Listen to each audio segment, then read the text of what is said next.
Dennis Prager here. Thanks for listening to the Daily Dennis Prager Podcast. To hear the entire 3 hours of my radio show, commercial-free, every single day, become a member of Pragertopia. You'll also get access to 15 years' worth of archives, as well as the daily show prep. Subscribe at Pragertopia.com.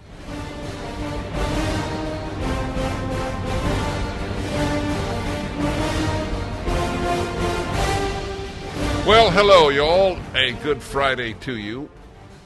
Another week is coming to an end. You know my theory that life goes by the week. Days are their normal length. Years are, but the week zooms by, and with it, everything else. So, I don't know if this story deserves to be called the most bizarre of the week. It will not sound bizarre, but I will explain to you why. This is the headline from the New York Post. Disney CEO Bob Iger doesn't want company, quote, drawn into any culture wars during DeSantis feud. Disney boss Bob Iger says he doesn't want to, quote, be drawn into any culture wars, unquote, as Disney continues to weather a battle with Florida Governor Ron DeSantis during an interview at Sun Valley's summer camp for billionaires. In a Thursday sit-down with CNBC, Iger said of last month's neo-Nazi protests outside of Walt Disney, I got to see that. There were neo-Nazi protests outside of Walt Disney. And let's see. Nazi flag wavers. This is from the headline. Outside Disney World identified as hate group Order of the Black Sun. How many were there? Let's see. An investigator they formed earlier. These individuals are well known to us. It doesn't say how many. But I'm looking at a picture, and there are 5. A big Nazi flag, and 5 of them. So let me understand this. Bob Iger used them as a factor in what he was about to say. 5 Nazi demonstrators. This is what he's fighting? Does he believe that? Who was it with CNBC? Does CNBC believe that? Disney is fighting Nazis? Not regular Americans? Who want, let's put it this way, who want to be called ladies and gentlemen and boys and girls? Who don't want woke stomping on normative values content coming from Disney? The very reference to the Nazis is so demagogic that it leaves one speechless. That was horrifying, Iger said. I don't really want to engage in the specifics. None of this makes sense to me. What does it mean he doesn't want to engage in the specifics? The specifics of what? Of what the battle is about? What he's putting out there as Disney? Except to say that it is not our goal to be involved in a culture war. Really? That would be like saying, I mean, I'm not comparing, of course, in terms of violence. There is no, the issue is not violent anyway, but it would be as if Japan had said after Pearl Harbor, listen, we don't want to be involved in a war with the United States. You declare war on the United States, Bob Iger, and then tell us you don't want to be involved in a culture war? Iger echoed the sentiment when questioned on the House of Mouse's ongoing legal dispute with Florida Governor DeSantis. The last thing I want is for the company to be drawn into any culture wars, he told CNBC, of Disney's First Amendment case against DeSantis that was filed in April. I'm not sure that was handled very well, Iger told CNBC, of Disney's response to DeSantis' hotly debated legislation that has been branded by critics as "Don't Say Gay." Oh, God, don't say gay. It's an odd article in the New York Post, which is usually spot on. Don't say gay has nothing to do with Disney, as far as I understand. It has something to do with schools, where they don't want transgender, they don't want LGBTQ subject matter in early grades. I don't think there should be straight subject matter in early grades or any grades. I was opposed to sex ed from the very beginning. I don't remember when it started, but I knew it was the wrong thing for schools to be teaching. Somehow, prior to sex education, the vast majority of Americans knew that sexual intercourse produces children. While admitting to CNBC interviewer David Faber that Disney didn't respond well, Iger said that it was Disney's right to speak out.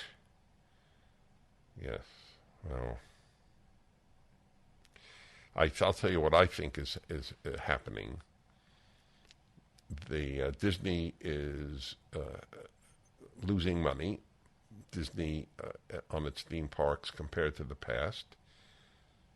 There are fewer people going. I think if you care about this country, you should not set foot in Disneyland or Disney World. They are way more dangerous than Bud Light to the society, given the content that they produce. And he's realizing, perhaps, I don't know, he is perhaps realizing that you can't crap on what Americans cherish, and then there will be no response. There are a lot of us. By all accounts, half of us. If half this country believes that sex is fixed, you're born a boy, you're born a girl. End of issue. And you try to teach otherwise at Disneyland or Disney World or through your content, a lot of people will find you repulsive. There has been an alarm set off among the cowards. Bob Iger, in my opinion, I have no proof. My suspicion is that Bob Iger cares about LGBTQ issues like you care about bicycle sales in Thailand. What he is a coward, like virtually every CEO, every president of a university. In other words, the elite are composed of cowards. The American Medical Association, who are run by young, woke nihilists. That's the state of America. Just like at Bud Light. There's a young woman who thought it would be just charming to have a guy who says he's becoming a girl on a Budweiser, on a Bud Light beer can. She believed it. She probably went to some elite college where she learned that you can become a member of the other sex, and not only can you do that, but it is normal and beautiful and should be celebrated by society, just as they did in the Netherlands this past week when they crowned a man as Miss Netherlands. He looks like a woman. There's no way around it, but he is not a woman. This is not an offensive statement. It is not meant to hurt his feelings. It is meant to protect truth. You cannot become the other sex. Maybe if you could do a brain transplant and a chromosome transplant, along with all the other genitalia transplants, maybe that is possible. He has the same brain he had as a man. tell me we are not our brains. Everybody knows that we are our brains much more than we are our body. Well, there is a male brain and there is a female brain. It is amazing to me that this is almost never raised as an issue. And who knows, maybe one day there will be brain transplants. Think the human species will be richer for that? And what if you would like to undo it? Do you get back your original brain? And where do you get the female brain to begin with? Where do you get it from? You do a swap with a woman who says she's a man? Wow. I'll read to you DeSantis' comment. Take your calls, and we continue on the Dennis Prager Show.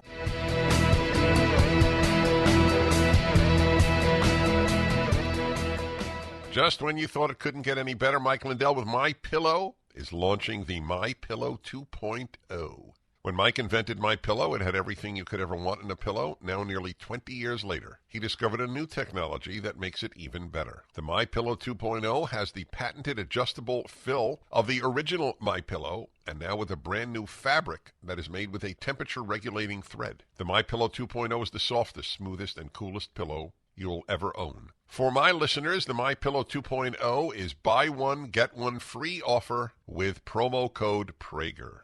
MyPillow 2.0 temperature regulating technology is 100% made in the USA and comes with a 10-year warranty and a 60-day money-back guarantee. Just go to MyPillow.com and click on the radio listeners square to the buy one, get one free offer. Enter promo code Prager or call 800-761-6302 to get your MyPillow 2.0 Whenever now. I'm down, I call on you, my friend. This is from 2 years ago in City Journal. Disney executives have elevated the ideology of critical race theory into a new corporate dogma, bombarded employees with training on systemic racism, white privilege, white fragility, and white saviors, and launched racially segregated affinity groups at the company's headquarters. The man who wrote this piece, the well-known Christopher Rufo, has obtained a trove of whistleblower documents related to Disney's diversity and inclusion program called Reimagine Tomorrow. That's it, reimagine. These are brainwashed young people. They have a minimal vocabulary. It is a woke vocabulary. It is a new English. Reimagine tomorrow. Because they're so bored with today. Their lives are so vapid that they need to reimagine tomorrow. I never reimagined. I don't think I've ever reimagined anything. I'd like you to ask members of your family next time you're together, what have you recently reimagined? Reimagine Tomorrow, which paints a disturbing picture of the company's embrace of racial politics. The core of Disney's racial program is a series of training modules on anti-racism. In one called Allyship for Race Consciousness. Allyship. Yes. In fact, we'll be cruising on an ally ship. One of the Prager cruises is going to be on an ally ship. Did you ever in your life hear the term allyship? I'm telling you, it's exactly what Orwell said. There's just newspeak. It is a new way of speaking the language. If you control the language, you control the culture. Allyship for race consciousness. Do you understand that Disney wishes to increase race consciousness? Isn't the ideal in life to decrease race consciousness? This is another one of the almost infinite number of examples where liberals vote the antithesis of liberal values. Liberals are the country's problem. Conservatives vote what they believe Leftists vote what they believe, and liberals do not vote what they believe. The whole point of the American experiment and of the human experiment is to downplay race. And Disney increases race. It is an ideal of the Disney Corporation. And then Iger says yesterday, I don't want to engage in culture wars. Really? Then stop teaching race consciousness to all your employees. Why is that a moral ideal? I want you to think of your race. And anyway, it's a lie on the face of it in any event, because they don't want whites to think about being white, except insofar as it is evil. The company tells employees that they must, quote, take ownership, as another newspeak. I need to write a glossary, like I did for the Wall Street Journal in the 1990s. A new glossary of the English of woke. This is another one. Take ownership. Wow. Of educating themselves about structural anti-black racism. Structural. What if you are an honest Disney employee? How do you go about your day? They should not rely, quote, not rely on their black colleagues to educate them because it is emotionally taxing. The contempt that the left has for black people is only rivaled by the Ku Klux Klan. If you think I am exaggerating, how can I prove to you that I am not exaggerating? The left and the Ku Klux Klan have similarly low views of black people. It's emotionally taxing for a black. This is whites telling whites that it's emotionally taxing for blacks to explain to you systemic racism. Is it emotionally taxing for a Jew to explain anti-Semitism? Is it emotionally taxing for a woman to explain sexual harassment? How come we never hear that? Why is it emotionally taxing for blacks? I'll tell you why. Because it's emotionally, it's actually, how should we put it? It is intellectually taxing for anyone, white or black, to explain systemic racism. Since outside of the left there isn't any. There's racism. But systemic racism? If your child wanted to go to a prestigious college, do you think it would be advantageous or disadvantageous to claim to be a racial minority? Just asking. When a Prager 776, by the way, I'm going to Israel with you in the fall. There's a banner at DennisPrager.com, Stand with Israel. It will be a trip you will never forget. We return in a moment.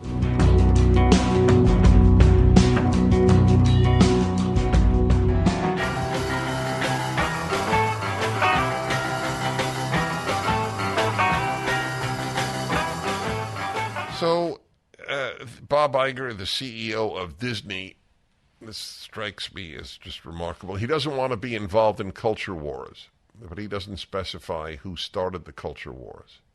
He doesn't mention one example of anything Disney has done.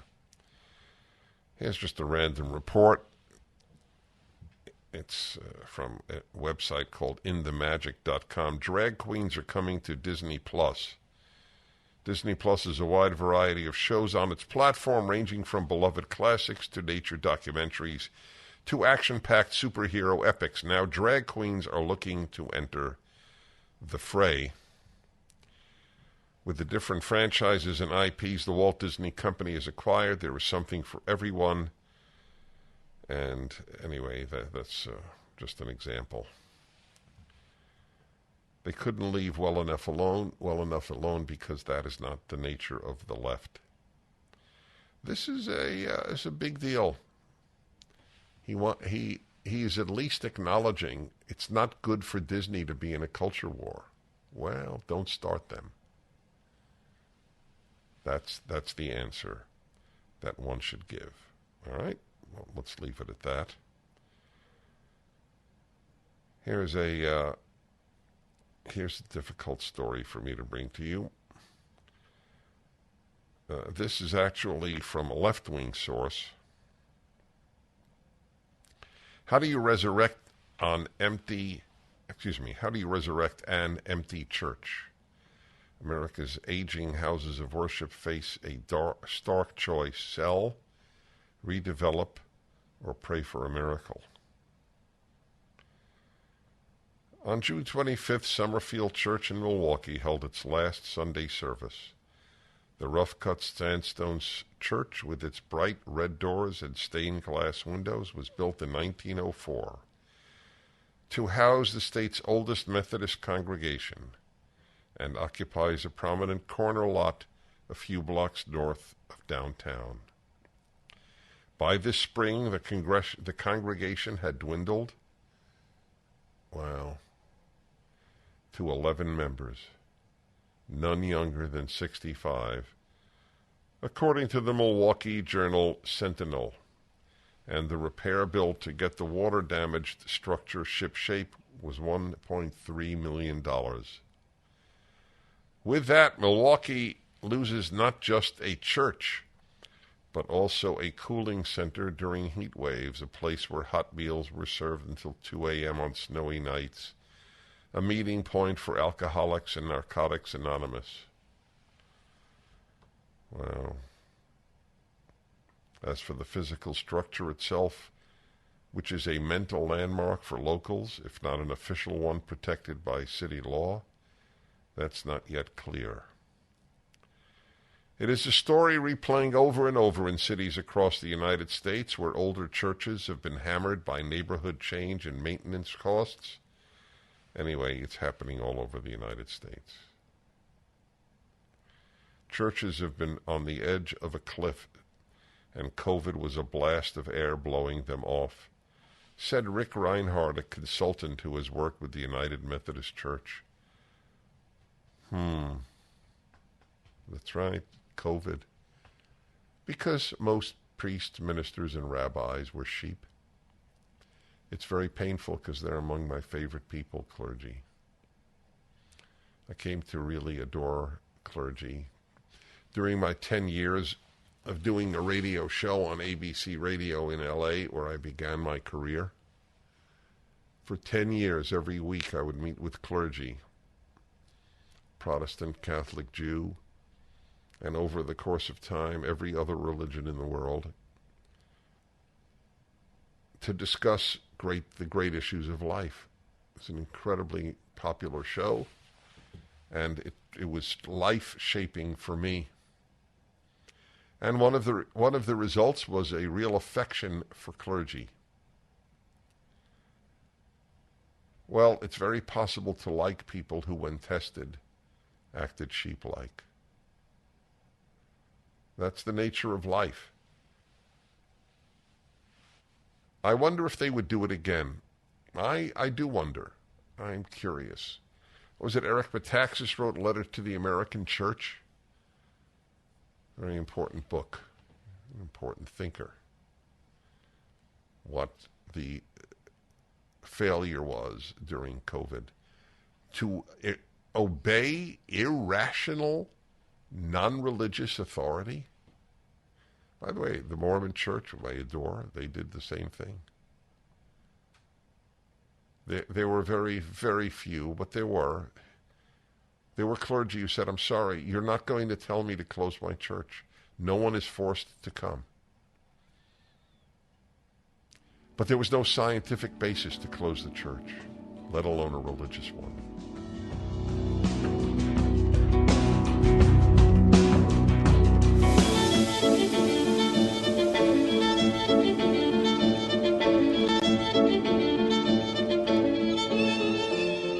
Here's a headline. Maybe he's born with it. Fury at Maybeline for using bearded men to promote new makeup line. Do you not understand how many bearded men are using women's makeup? How many? 100? How many? This is all a concerted effort to destroy the male-female distinction. It has been going on since the 1970s. I wrote about it in the 1980s, and I predicted the chaos that would ensue. The cosmetics company has come under fire after two men with beards were used to promote its new products. Let me see this. Can I see a picture? Oh my God.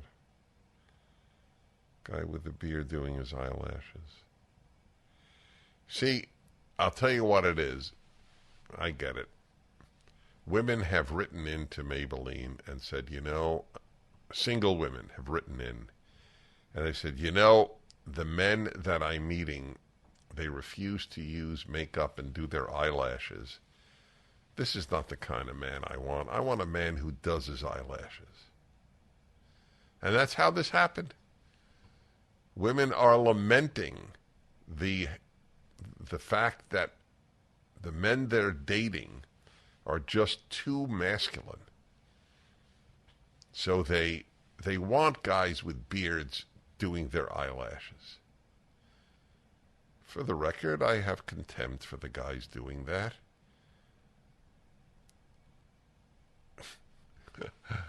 I'm reading a book about the end, Bill O'Reilly's book about the end of World War II in the Pacific. You think any of the guys who fought on behalf of our country, you think one of them did their eyelashes? Sean, you got a lot of friends who do their eyelashes. What's your take on this? Yes, you did yours this morning. Yeah, well, you're one of the models because you're bearded. Yes, that's right. Right, I hadn't thought of that. I work with a model. Every guy, let's admit it, every guy would likes to be with models. In posts to its Instagram page, it used two male Maybeline partners. What the hell does that mean? To promote a lipstick and applicator. Well, so you know for certain the following: some young woke female at Maybeline came up with this idea. That's who did it. I don't know it for a fact, but I believe it is an echo of Bud Light. Cosmetic giant Maybeline has been slammed for using men, some with full beards, to promote its new product lines. To whom? This is on a purely profit motive question, profit motive basis. To whom are they appealing? Will women buy eyeliner and lipstick from Maybeline because they watch a bearded man use it? Will men use it because of that? Who exactly are they appealing to? The answer is virtually no one. But the point of the woke is to destroy society as we know it, not to sell products. This has nothing to do with selling product, nothing. It has to do with destroying the male-female distinction. It bothers them. The brand had makeup artist Ryan Vita, a Maybeline partner, promote a new lipstick in two promotional videos. shared to its Instagram page. In another post last week, makeup artist Zach Taylor was also used to promote a new summer product the brand has launched. The move immediately sparked an avalanche of comments from social media users who slammed the brand for using men. Oh, I really love this guy with the beard putting on his lipstick. Oh, it's so appealing. So who would want to kiss him? Let's try to figure that out. Would a heterosexual... Look, we have 4 choices, basically speaking. Heterosexual women, gay women, heterosexual men, gay men. Okay. Would the typical heterosexual woman wish to kiss a man with eyeliner and lipstick with a beard? My suspicion is no. Would the gay female? My suspicion is no, because he is a male. So we have 2 left, gay men and straight men. Would a straight man want to kiss any man, lipstick or no lipstick? No. I'm talking about on the lips. Men hug and kiss other men frequently. But we're talking about on the lips. So who's left? Gay men. I know a fair number of gay men. I believe that they are as turned off by this guy as I am. Are there any gay men who would like to kiss a lipstick male lip who is bearded? Maybe. But it is, remember, gay men is 3% of the population approximately. The number of gay men who want to kiss a man with lipstick is very, very small among the 3%. So, dear listener, Maybeline has no interest in selling the product. They have an interest in destroying the male-female distinction. Because everything the left touches, it destroys. There is no other reason.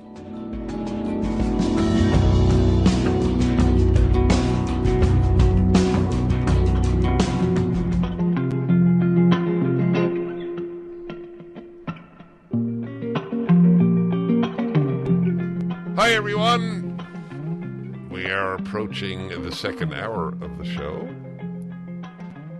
As we conclude the first hour, I'm Dennis Prager. The second hour is the happiness hour. Disruption at German airports as climate extremists glue themselves to runways.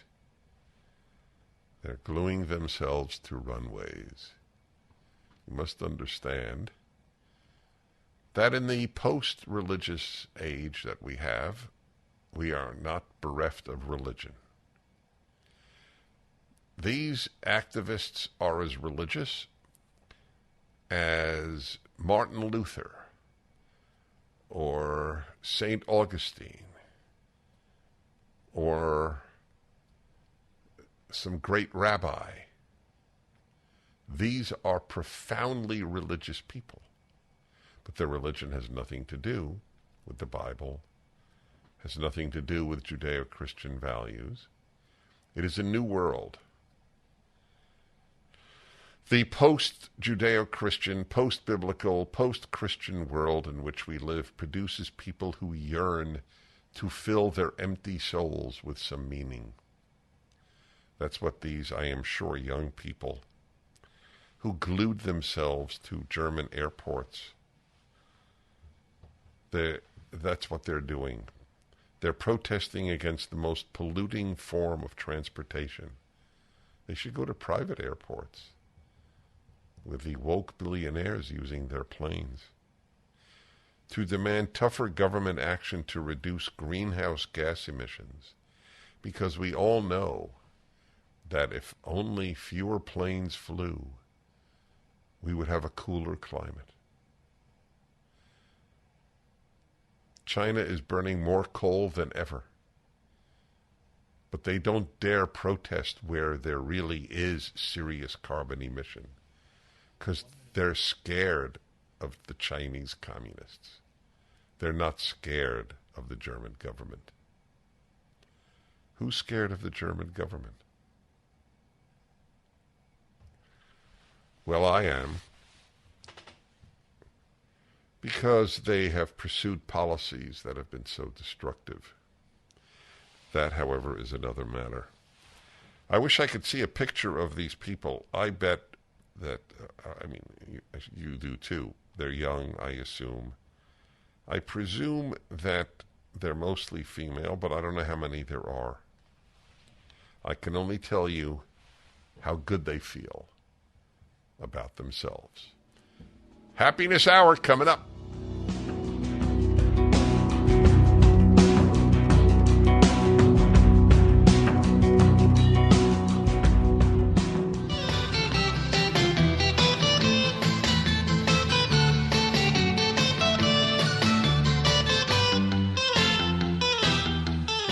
Yes, it is. Yes, it is. It's the Happiness Hour on the Dennis Prager Show. Every Friday. Join me, please. It's the happy hour. Yes, it is. The happy make the world better. The unhappy make it worse. You have a moral obligation to act happy even if you don't feel it. Can't inflict your bad moods any more than you can inflict your bad odors on others. That's the way it is in life. Happiness should be pursued. It is a virtue. I can't emphasize it too strongly. That the happy make the world better and the unhappy make it worse. Today's subject, I'm Dennis Prager, by the way. Today's subject is in my book on happiness. It changed my life when I first realized its importance. It was taught to me by a Buddhist. In my third year at college, I was in England, the University of Leeds, and I studied, among other things, comparative religion. A man by the name of Trevor Ling, who wrote a very, very terrific book. I'm going to look that up. I wonder if it. I know it's. I doubt it's still in print. But he was a major Englishman who converted, if you will, to Buddhism.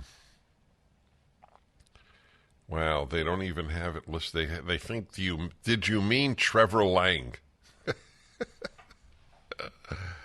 Wow. He is, let's see if I can get this up. Trevor Ling, there we go. Books. Yeah, he has one on the Buddha. But they don't show the one that I used for religion. I'll try to find it, because you should read it. He said one day, according to Buddhism, there are two reasons for pain: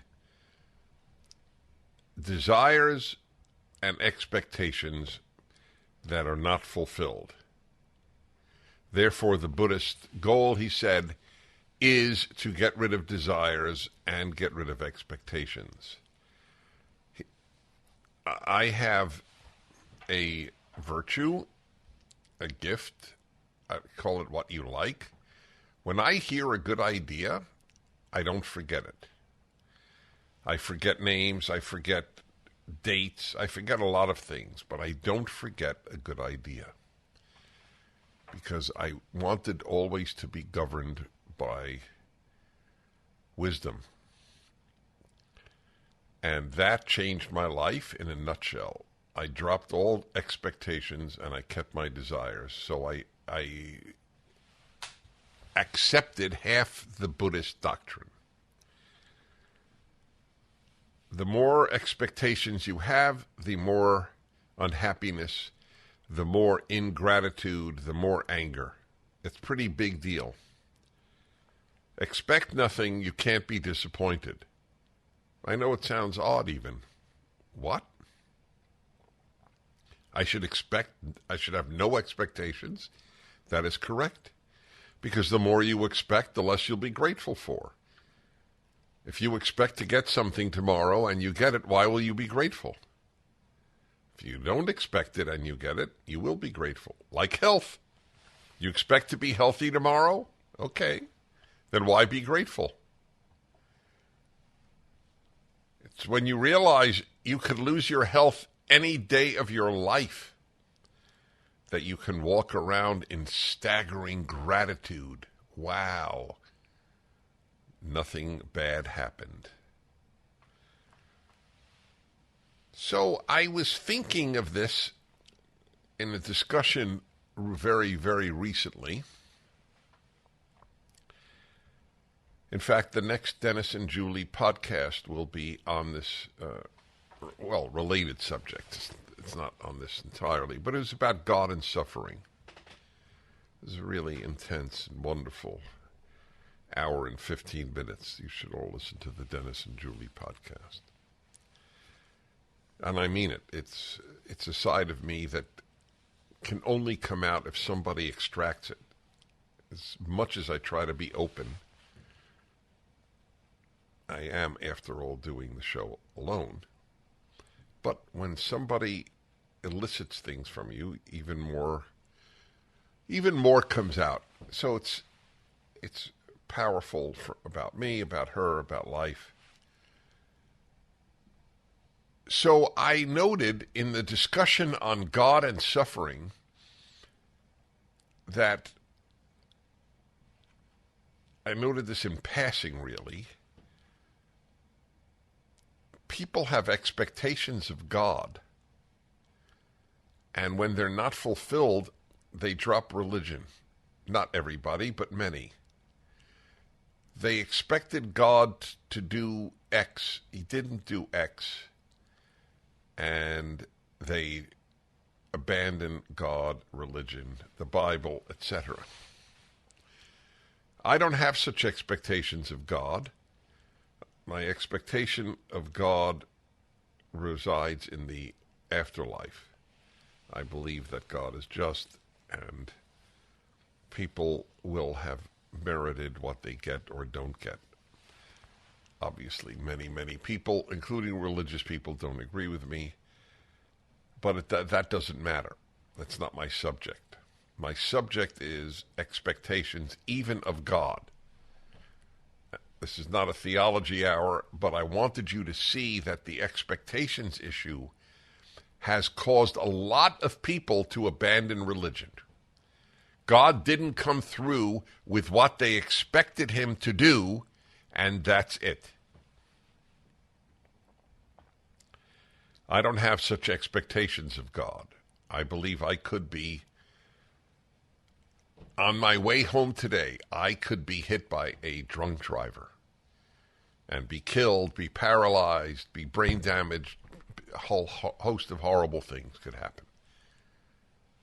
I don't expect God to protect me from drunk drivers. Maybe he does. I didn't say I don't. I deny that he does. I'm saying I don't expect him to.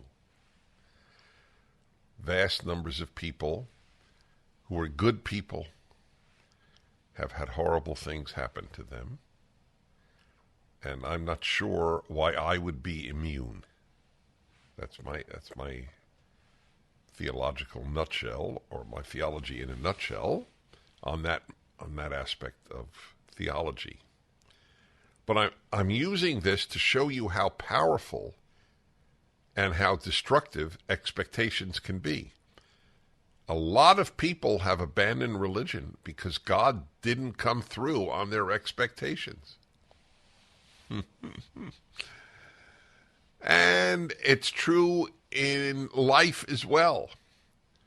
We expect certain things, and life just didn't deliver on those expectations. But if you didn't have those expectations, maybe you would just celebrate life. And that's my attitude.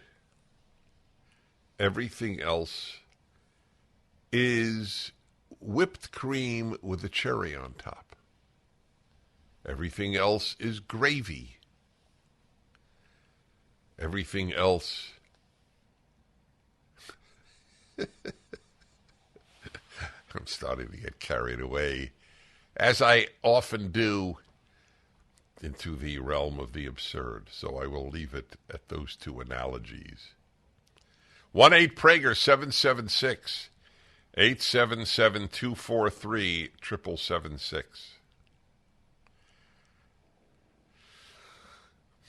If nothing's horrific, life is terrific is one way of putting my outlook on life into words. I celebrate the non-horrific. I don't walk around with disappointment because my expectations were not fulfilled. If you can adopt this, I promise you, you will be a happier human being. All right, my friends, can you do it? Can you drop expectations? Happiness Hour on the Dennis Prager Show.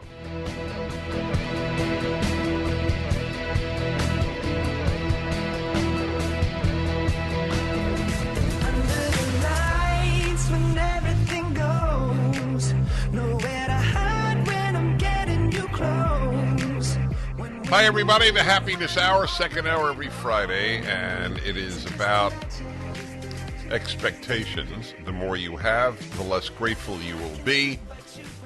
The fewer you have, the more grateful you will be. The less angry you will be, the less disappointed.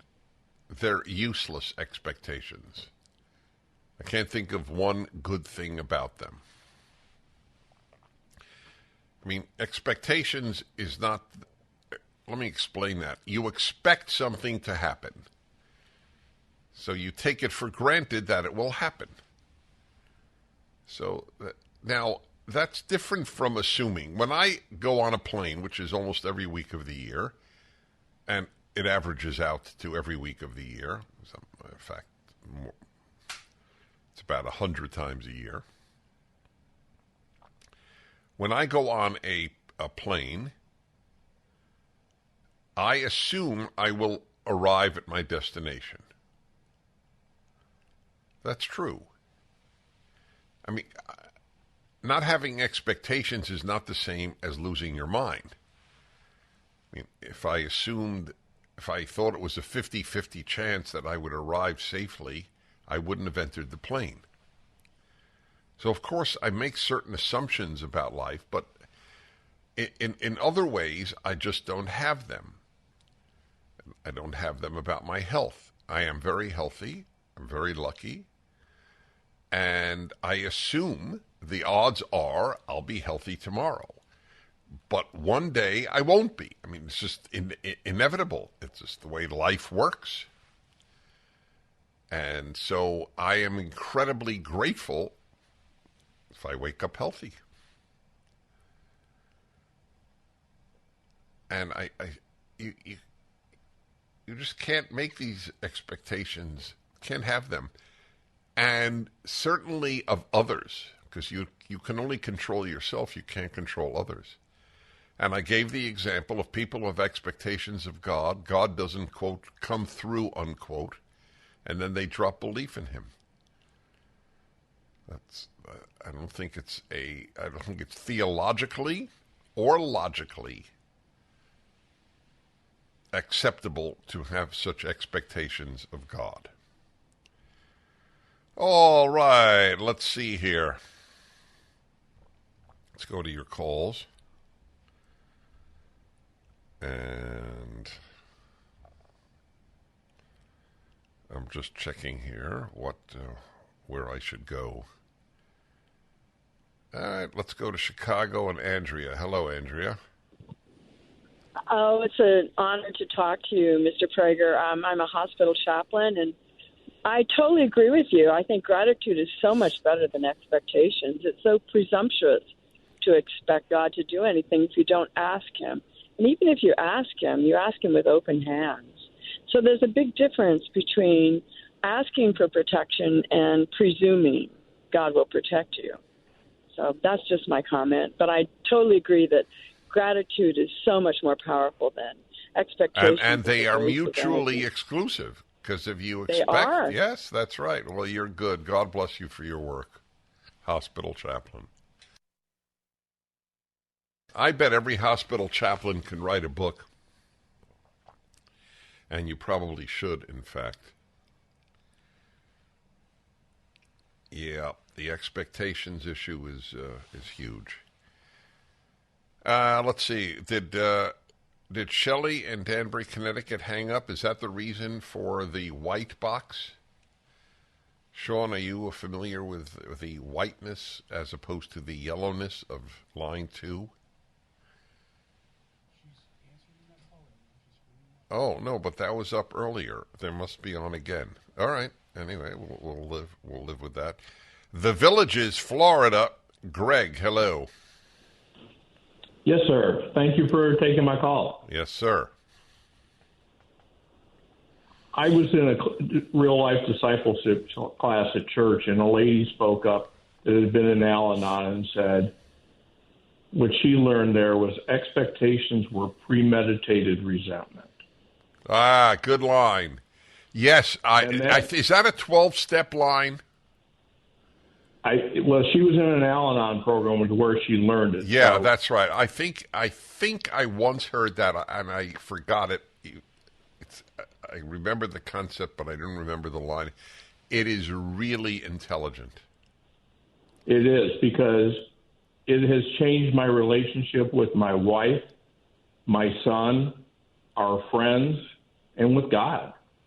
That I have no expectations, and whatever happens, happens, and I'm just more at peace and in a better place with all of them. Well, you're a good man. You did well. That's right. Premeditated resentment.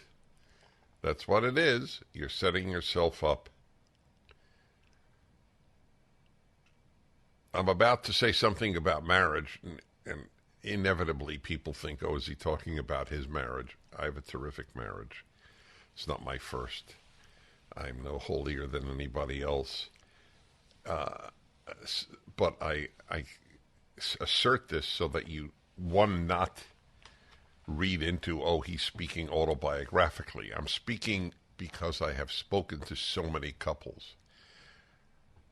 A part, hardly the only, but a part of the sadness that can often take place in marriage is that people have expectations of married life, and then reality does not quite fulfill them.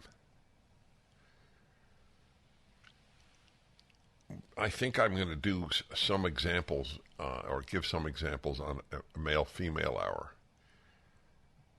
But there are romantic expectations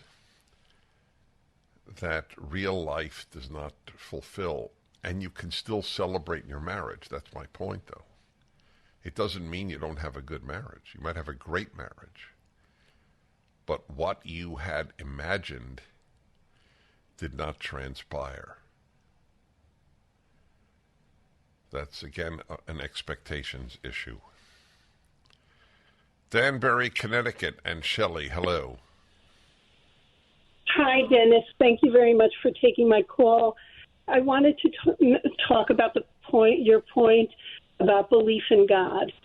And when my firstborn son, Nathaniel, was 6 years old, he was diagnosed with Duchenne muscular dystrophy, a progressive deteriorative condition that essentially travels from the left feet up.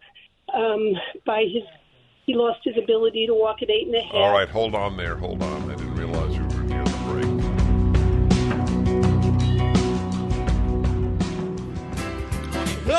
Needless to say, if it has to do with 12 steps, it's wise. I've said for decades there's more wisdom at an AA meeting or at a 12-step meeting, any 12-step meeting, than at any university in this country. They're the anti-wisdom places. They truly are. it's sort of you are taught mostly by fools, and you are taught to be foolish. So that line, that expectations are premeditated resentment, is brilliant. Another brilliant 12-step line. This is the Happiness Hour, and it is about not having expectations.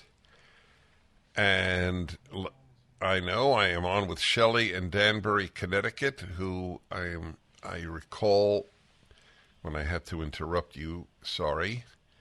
It was about your child, your firstborn, Right. who at about 7 developed a type of muscular dystrophy, which ultimately took his life, correct? Correct. And what I want to say, he died at age 21. By that point, he lost his ability to walk at age 8.5, and he was paraplegic until he became fully quadriplegic and died at age 21. And I have to say that not that I didn't feel, and there wasn't anger at God, but my thought is that if I believed in God in all the years growing up when I used to watch the Jerry Lewis telethons and see boys with muscular dystrophy, how I'm supposed to not believe in God just because it happened to me. And I think that then what happens, if you come from a place of belief in God and have gratitude to God, then when you go through something that's really devastating, and having a child, it was not hereditary, it was spontaneous mutation, a child with a progressive deteriorative condition that ultimately was fatal. That you have to then you have to ask yourself, what is it that God wants of me? What is it that God wants of Nathaniel? What is it that God wants of my husband and my 2 other children? And then you begin to realize, and you really become, Nathaniel ended up with having a phenomenal life and a phenomenal impact on everyone he knew. And I think that is the point that ultimately one has to get to, is in terms of the gratitude, is it's an understanding that we're put on this planet to influence the good and to try and make our mark in the best way we can with the people that we touch. And that's what tragedy does have the potential to do. It takes a lot of effort and belief and movement on a person's inner being, but that's what we need to do. Yep. You're a beautiful woman.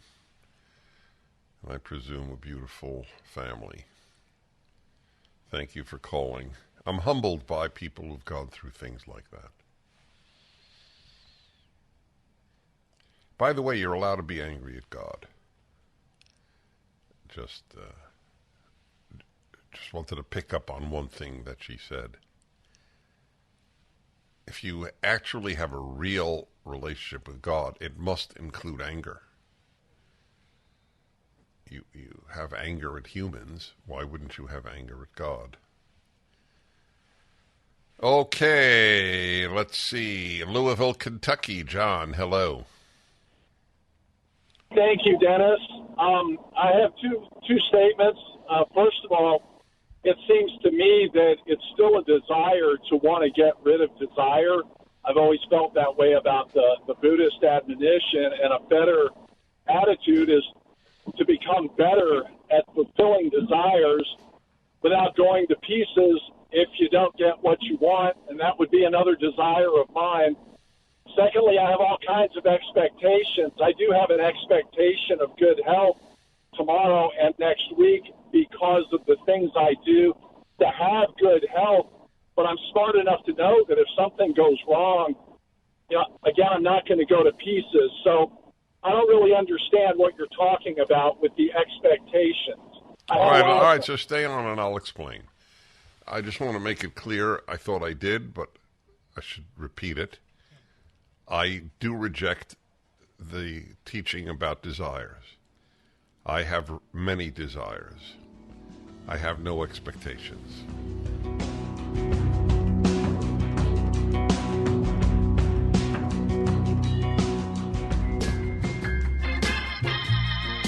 Let Dennis be Dennis. Hi, everybody. It's the third hour on Friday. Ergo, it is the whatever is on your mind hour about you, about me, about life, about death. I've been saying the about life, about death since the beginning.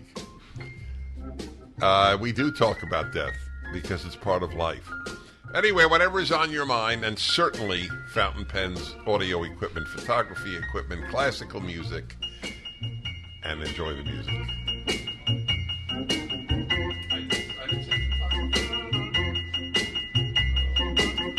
Oh, and photography. And I am joined by Julie Hartman. Julie and I do the Dennis and Julie podcast. Something I am immensely proud of. Those hour and 15 minutes, sometimes hour and a half, with no breaks, are joys for us, and I believe joys for the listener, or a watcher, as the case may be. So I have invited Julie to be with me on the third hour of many of the shows in the following couple of weeks. And Julie, great to have you. You love the third hour. Oh, it's so fun, especially this third hour. That's on what Fridays. I mean. I meant the third hour Friday, yeah. Yes, because call in on any subject. What could be more fun? You know, because I've said it, but you may not know, that is how my first years of radio was. Really? Oh, yeah. It was the most difficult change in my radio career. You don't know this. I don't think any of the listeners know this. By the way, this is a perfect example of one of the great things Julie brings to me, is you hear stuff that I would never have thought to say, but for a person asking me about it. But I found it very difficult to move toward the one topic or two topics or three topics, whatever, per hour, as opposed to call in on whatever you want. It was a very tough change. I felt constrained, and I'm a free spirit. Mm-hmm. You get it, right? Oh, if you look at my show Timeless, I mean, it's just one different topic after the next. I talked about Islam one time. I talked about Machiavelli the next time. I did a show on owls. I did a show on magic. I did a show on the Scopes monkey trial, because you and I are just interested in a wide variety of things. By the way, what did you say about owls? Oh, I think they are the most magnificent animals, in the world. First of all, in their beauty.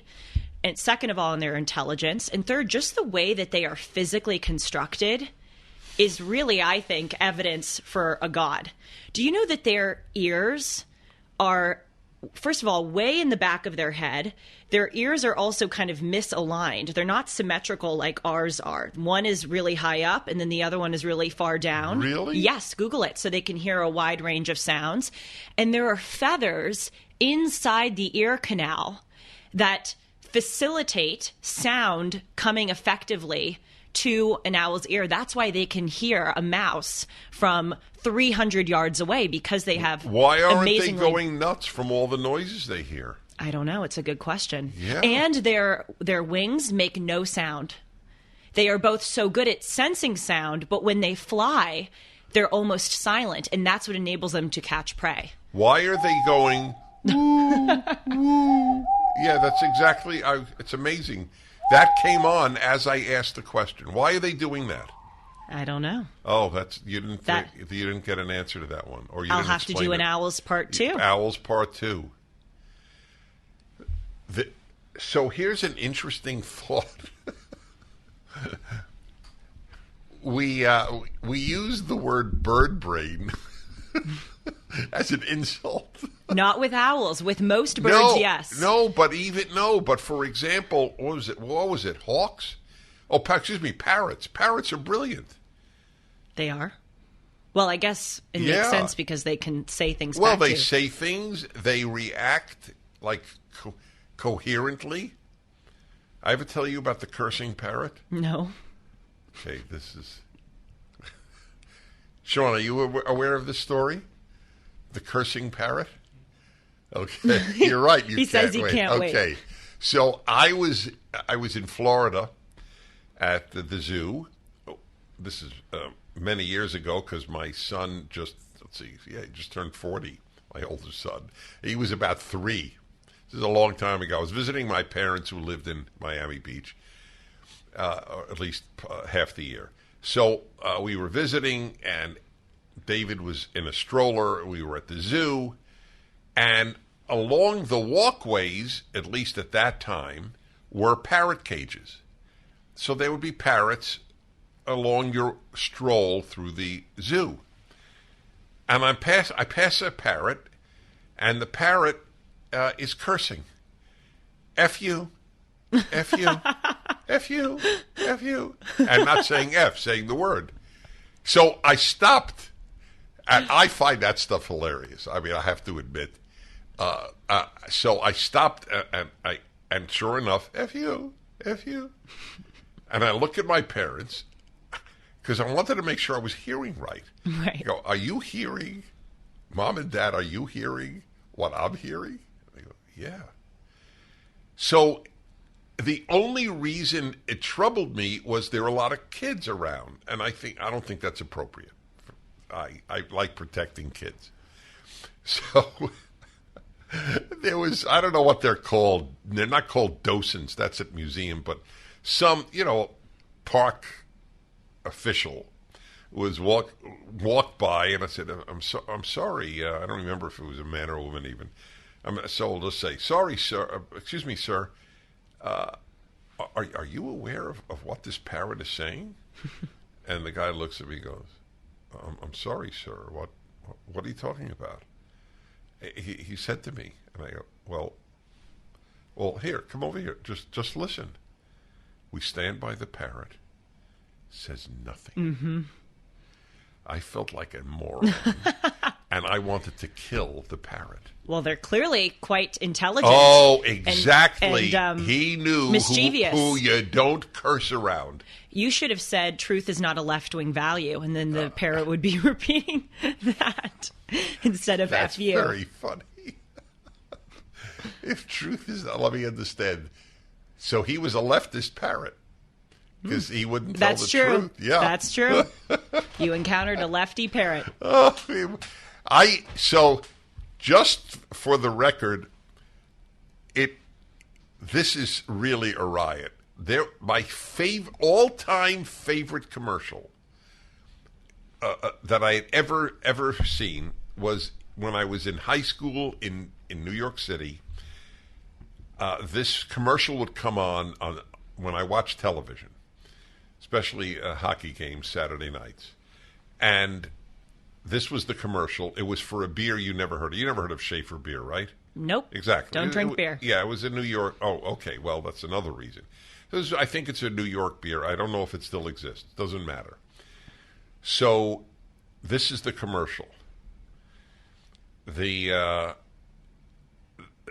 guy is the husband is sitting is black and white. The husband is sitting at the kitchen table, and the Schaefer beer bottle starts talking to him, and he can't. He's blown away, and he goes. I just have to tell my wife. So he yells, "Betsy, Betsy," and she goes, "What?" She's annoyed that he's calling her. And he goes, "Betsy, you've got to come in." He goes, "Why?" Because the beer bottle is talking to me. And she yells back, "What are you talking? It's a stupid, nothing, moronic beer bottle. He's going to talk to you? It's going to talk to you?" So she comes in, and he goes, "Okay, talk." And the bottle says nothing. I thought, wait, I'm not up to the punchline. But I thought of the parrot, and that I bet. When I thought of this commercial when the parrot didn't say anything. So she leaves the room thinking her husband's an idiot, and the poor husband looks at the beer bottle. It says, "Why didn't you talk?" And the beer bottle says, "After what she said about me, I should talk for her." Smart beer bottle. Wife is Sanskrit for flaw finder, as you once told me. And that was I believed. And that you did believe. So did your mother. but my dad didn't. That's right. After what she said about me, I should talk for her. We'll be back, and I'll take your calls. Wakey, wakey! Rise and shine! This is your 9 o'clock alarm call!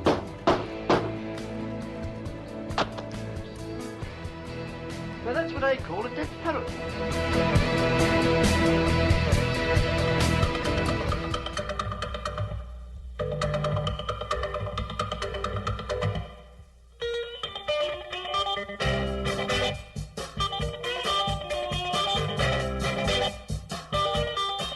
This is the third hour on Friday. Did you find, by the way, the Schaefer commercial? Oh, I wonder. I gotta believe. I'm going to look for it. That was precious. It was TV. Okay, all right. It is what it is. So Julie Hartman is with me. We do the Dennis and Julie podcast every week. We haven't missed one, despite all our travels. And you did a segment on your own show, Timeless, on commercials? On advertising, yes. Yes. TV advertising and how it has changed. So give a nutshell. I'm very curious. Okay. 2 things that have changed. First, they used to sell the product. Can you believe that?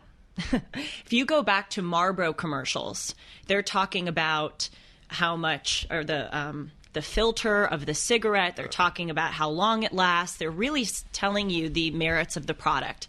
If you look at a lot of TV commercials today, you learn nothing about the product. Look at the average State Farm commercial. You wouldn't even know what State Farm is. They're just trying to give you something entertaining or punchy, but they're not telling you specifically about what they are trying to sell to you. That is an interesting difference. And I think that's true. Another one is that... Well, Geico as well. All of them. Have you seen the E-Trade commercials with the E-Trade baby? Talk about a talking beer bottle or talking parrot. There's a talking baby. And you don't even know you don't even learn what E-Trade is. It's just a weird, sarcastic baby that's talking to you. So that's changed. And the other thing that's changed is that back in the day, they used to sell you an idealized version of life. Like, for instance, Marlboro or Alpine commercials, you'd see a heterosexual couple on the beach, passing a cigarette, driving together in the car with their children. And now you don't see any of that. It's been replaced with sarcasm and a jaded kind of view if there's of a the couple shown, the guy is an idiot. Right. Yeah, that's true. Right? Oh, no, men... I don't watch TV almost ever. I'm not saying it as a virtue. I'm just stating it as a fact. And if I do, it's generally on the road in my hotel room, and the men are depicted. I would be very curious to know if there's any commercial that depicts a strong male model. I can't think of one. Have you ever heard, Julie's 23, Julie, have you ever heard of Father Knows Best? No.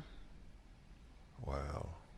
So, yeah, no, obviously you wouldn't have seen it, but you can see it. So let me tell you, tell me how this strikes you, that in the 1950s or 60s, maybe both, a very popular, I guess it would be called a sitcom, was titled Father Knows Best. Can you imagine the different world in which I grew up than you grew up, that there was a popular show, Father Knows Best? I couldn't even imagine it today.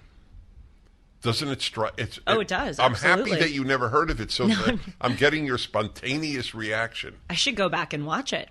There it is.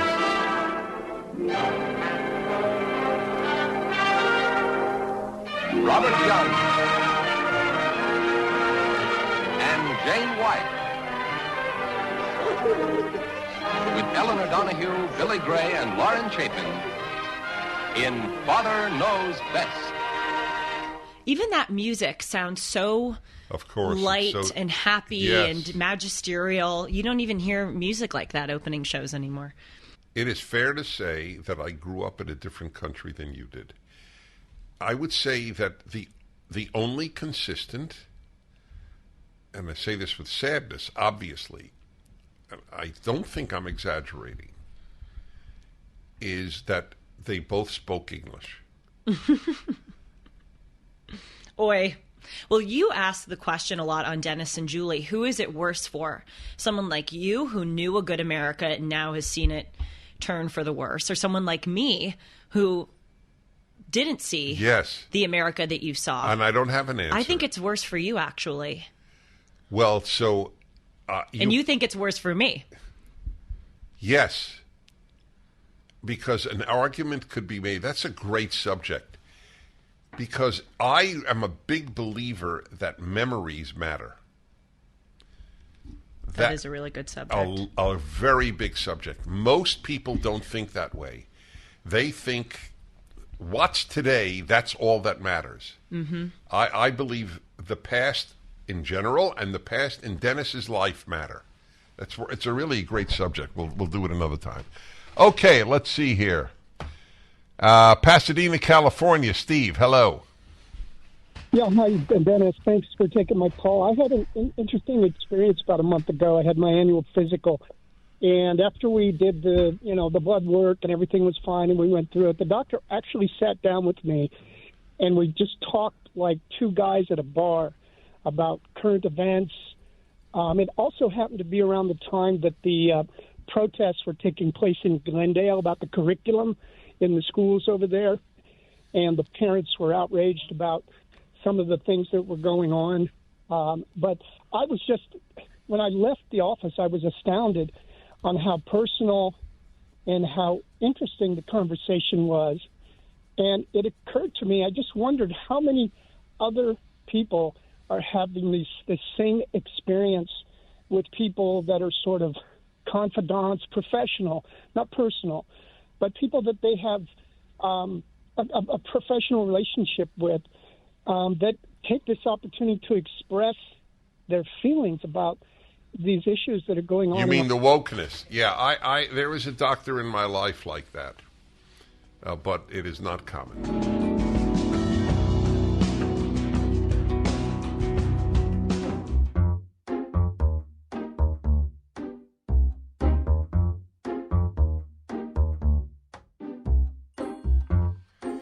Okay, this is the hour you set the agenda, and I'm with Julie Hartman. We do Dennis and Julie together, and we're doing a lot of third hours together. And let's see here. Tom in Alvin, Texas. I shouldn't take his call, but I will. Hello, both of you. So, first of all, answer your question about owls and why they say who. It's just like Dennis, they have trouble remembering names. But the reason I called... Well, I want you to know Julie found that funny. Well, that is the reason. That is the reason to have Julie on. So one of us should find that funny. I want everybody to understand why I said to Tom in Alvin, Texas, that I shouldn't take his call. Tom is the most regular correspondent I have, other than some hating stalkers, and but Tom is funny and very bright. And very bright. And wise. Really? Wow. Oh, yeah. Is that why you called, to get complimented? I have to get them somewhere. All right, that's fair. Why, are you married? Yes, I am. No, that was just a bitter joke. To Bridget. And it's not even true in my house. Okay, yeah. So the reason I actually called is that I've watched you on Salem News Channel a lot of times, and by the way, you're not on for the third hour for some reason. That's correct, yes. It's not on the video third hour, correct. Right. But I've noticed that you have all these impressive works decorating your set, lots of books from authors you interview, your Bible commentary, your happiness book, all these... wow, you really pay attention. So what? I generally don't listen. I just look at the pictures. Okay, that's fair. So that was a good line. Sean liked that one. Julie didn't laugh, but Sean did. I smiled. So you're 2 for 3. All right, but mixed in with all of those, probably behind Julie right now is a picture of the Three Stooges, and I was wondering what the story of that is. Where is this? Where is a pig? Oh, there they are. You're right. Where? Between happiness you're is a right. serious problem and Deuteronomy. It's exactly where they belong. If the Three Stooges knew they were on video next to a Deuteronomy commentary. Gosh, I never noticed that. Yeah. Oh, it's an image of what Alan and I do to Sean. That is hilarious. Well, I'm happy we have a Three Stooges picture up. You know, you talk about different country. The Three Stooges is as different from today as Father Knows Best. Can I say something? You're going to be shocked. I don't really know what the Three Stooges is. So there you go. No. I'm sorry. But I don't watch a lot of TV. No, you've disappointed Sean. I've heard of them, but who the heck are they? So now you have to... all right, first of all, you should know something. Most, overwhelmingly, the audience was male. Okay. It is male humor. Okay. Punching each other, pulling each other's ears. It is mostly for men. I enjoyed them as opposed to just... They didn't crack me up, but... You know what we used to play? Can you find the A? All right, now, girls, let's do it. A-E-E-E-E-E-D-I, diggy die. They take over a girls' school. Oi. Yes, they teach them. Whenever I used to talk about colleges or any academic life, this was our theme song. Do you have it there, Sean? Yo bo bicky bye bo be you boo bicky bye bo boo. C-A-C-C. Oh, you didn't get the first part, though. Now girls... All right, let's review it. All right, too bad. So he's teaching them the alphabet. Get the idea, girls? Now we'll all join together on the letter D. Oh, yeah, so he does. I'm sorry. It's preposterous. Julie, just believe me. It is completely preposterous. But it gives you an idea of the carefree age. It's carefree humor in effect. Just being silly. There's no vulgarity. They're not angry. They're just silly. By the way, it is fitting that they're next to Deuteronomy. There were 3 Jewish guys. Most people don't know. I don't know why I know.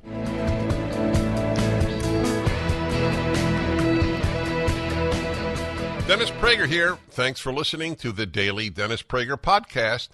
To hear the entire 3 hours of my radio show, commercial-free, every single day, become a member of Pragertopia. You'll also get access to 15 years' worth of archives, as well as the daily show prep. Subscribe at pragertopia.com.